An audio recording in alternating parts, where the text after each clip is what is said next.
Welcome back to the Genius Scale podcast, everybody, where we interview geniuses of the day and we talk about real business challenges and applying that genius. So today's genius is Amarjot Singh, founder and CEO of Skylark Labs AI.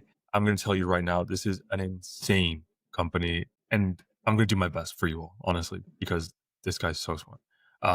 Welcome, Amarjot. Appreciate it, Jose. Thank you for having me here. It's a pleasure having you here. Tell us, Skylark Labs, what is it in your own words so then everybody can really get onto the same page with you? So the simple way of saying this is Skylark is developing the next evolution of AI, which is self-aware.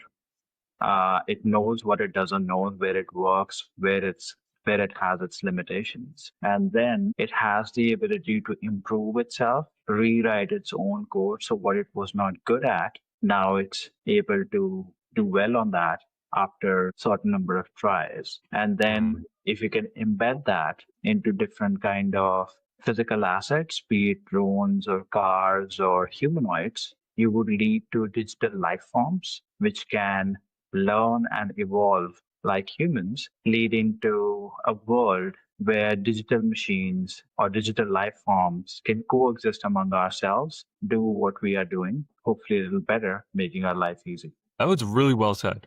Really well said. So many questions here, but I think the key point, the key idea, mental model that I think everybody needs to onboard into in order to properly have a dialogue with you here is this idea of digital life forms. Where did that idea come from? How do you define that? So I think it's a very interesting idea, right? So if you look back to the 1960s or 1984, where 1960s standard software was there, and how well software does is primarily guided by the rules which a designer plugs into that. And then the software does whatever it is designed to do. And if something new comes, we do a software update. And then after a while, the software works well for the patch for which it was not working before. And if you move forward a couple of years, 1984, the idea was that we don't want to be able to insert all of these rules manually because the world is really big. So you might not be able to come up with enough rules to operate in the real world or most of these domains. So the idea was to learn these rules automatically from data, which was your AI models or deep learning models, where you have a model, the complexity of the model is proportional to the data distribution, which represents the real world, and then it automatically learns those rules and it'll do well than your hand-coded software. But the problem there also is that you hit the boundary which is proportional to the data set you have captured. And if you see something new, your model will either not know what to do or will make a mistake and very confidently will make a mistake, which is bad. And then the answer over there is once a model fails, somehow you find out the model fails, which is either through significant damage. And then after that, you go down this path of gathering data, retraining, redeploying, which takes quite a bit of time. And the idea was, how do you actually come up with machines which have the ability to do this thing automatically? In fact, this came out of this program called DARPA's Lifelong Learning Machine, which I was part of during my postdoc at Stanford. And they wanted to make machines which could learn forever. And this was born as part of that. So, I mean, those are some really impressive institutions, I have to say. So if we were to take a step back with using my limited software experience, it sounds like you're fundamentally shifting with this idea of digital organisms, software update lifecycle. It instead updates itself on the go autonomously. Yeah. So that embedded, not distant learning, put it on the cloud, put it in a server somewhere, and then access it through APIs, all the rest. It does away with that model to a certain extent, doesn't it? Everything happens locally. Yeah, absolutely. So this is the way, or this is the path using which you're going to be able to make truly autonomous systems, which live and evolve in the real world without actually having a human in the loop. That opens up a door, doesn't it? This idea of a self-evolving digital organism without much human intervention.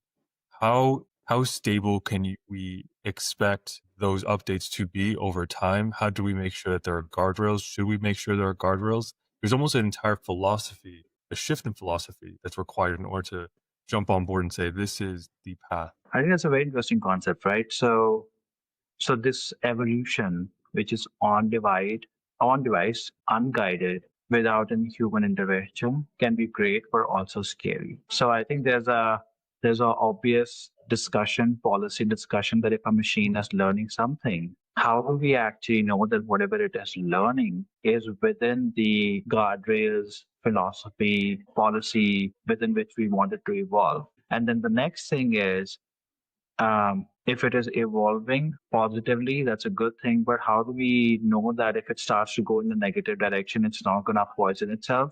So there are a lot of very interesting questions of the machine deciding on its own that it wants to learn something, whether it's good or not. And the second thing, if someone intentionally tries to poison the machine by introducing certain stimuli, which will make the representation of the machine bad, that will be another thing. So there's so much discussion which can happen on this, but the short answer is yes. The intelligence or the super intelligence which is going to be embedded in these machines has to have some sort of consciousness, awareness that what they're learning is actually meaningful, and we need to figure out how to get there.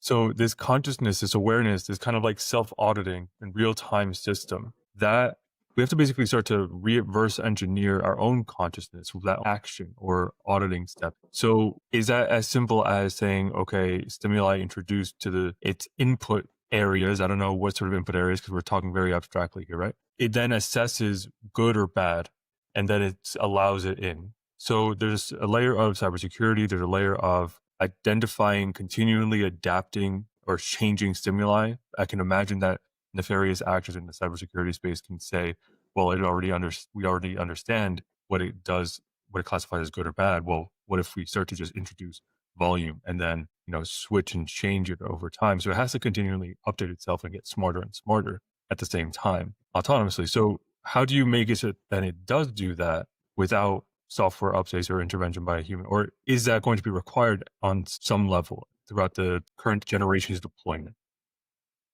So I think that's a very interesting question. So if you think about how humans do that, right?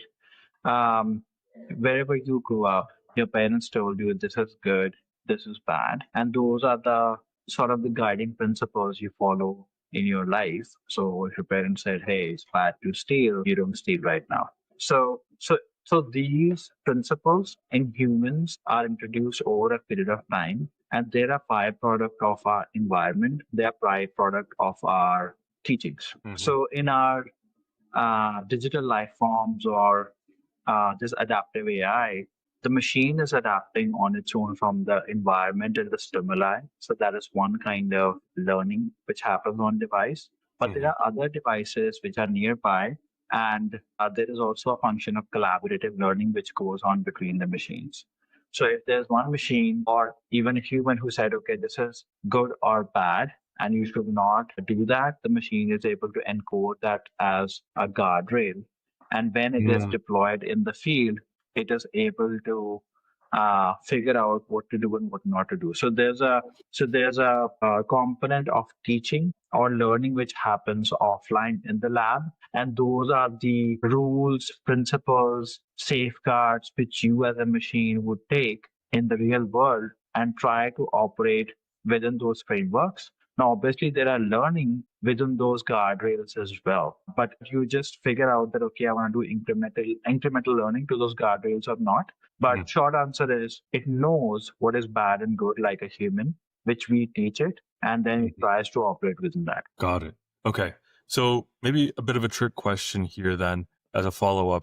If we were to look at the past generations of software, let's say closed source software versus open source software. Now, closed source software sounds like this is more of a closed source methodology, but could there ever be a way of integrating the kind of like the open source mass edge case handling that happens with open source into this sort of system? Would that be wise to do? Yeah, I think it's a very tricky question, right? So there always have been these two communities of open source, closed source. And if you look at the large language models, people would say that a lot of the progress which we have made has come because of Llama models, which are from Facebook, which were the early large language models, and then their subsequent models on top of that. So So I think it's fine to make these kind of models public when they are in the research phase, and we need everyone to collectively come together and improve these models. But I think whether they are large language models or whether they are R models, AI has come to a point where it is more or less stable. So it has moved from your research lab to a production facility, leading to not just the good users of this AI, but also nefarious users. So I think at this point, it kind of becomes important to figure out who's the person using it and how. So I think there might be some forms in which you can make this public, but I think a complete system pushing it out would not be a good idea. I think so too. On some level, if you're dealing with such sensitive systems like satellites, like other potential IoT sources or devices on network, it could be really dangerous to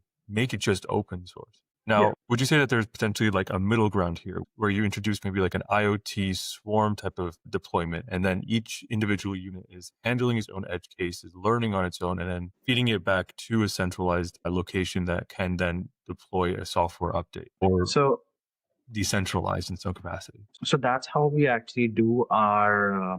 So that's how we get to super intelligence using collaborative learning. So all of these machines who you have taught something, they go into the real world and they say, okay, I know how to walk, but now this is a new kind of environment. It's sand or it's ice. I need to correct myself so that I can walk over there.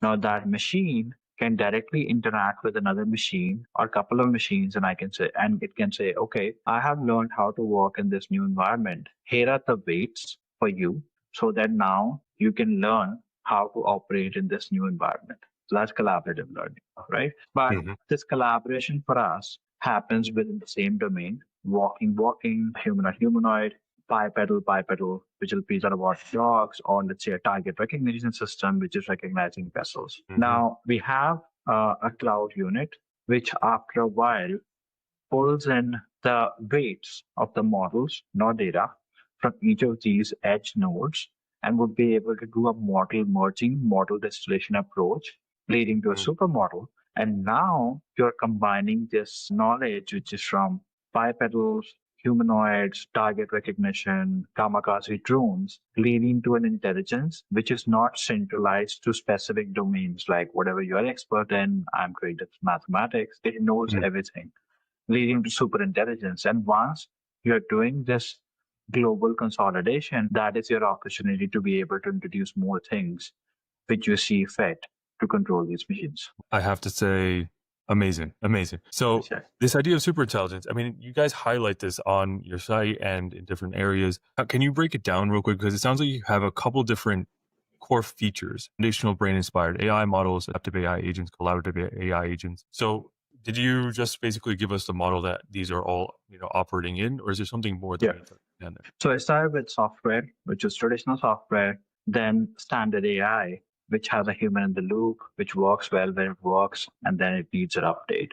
Then the next evolution would be adaptive AI, which is human level intelligence, which has the ability to be self-aware and self-evolve, right? Then whatever I'm telling you right now, you are able to learn. And that's also a component of human intelligence, where we have the ability to teach each other, which we call collaborative intelligence. So in our case also, one machine is able to teach the other machine so they can collaborate. Now, all of this thing is human level intelligence, self-learning in real time, and then collaborative learning. So, and we are able to collaborate on similar domains. For example, you are able to understand well whatever I'm saying because we share some sort of common background or interest. But if, let's say, I suddenly started speaking Chinese, you would not be able to understand that, even if I tried my best to explain to you. So we have the ability to learn and collaborate within specific domains, right? But machines don't really have that limitation.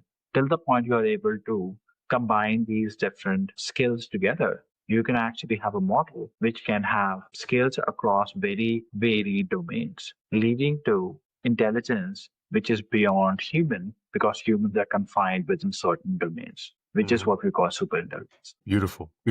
It sounds like you guys are all at the frontier here. This is something that very rarely have I ever come across somebody who's specializing in this very domain. I'm wondering how how did you get here? And then how do you then present this to the world in a way that's interoperable? That's something that other people can potentially build on, like turning it into a platform, let's say.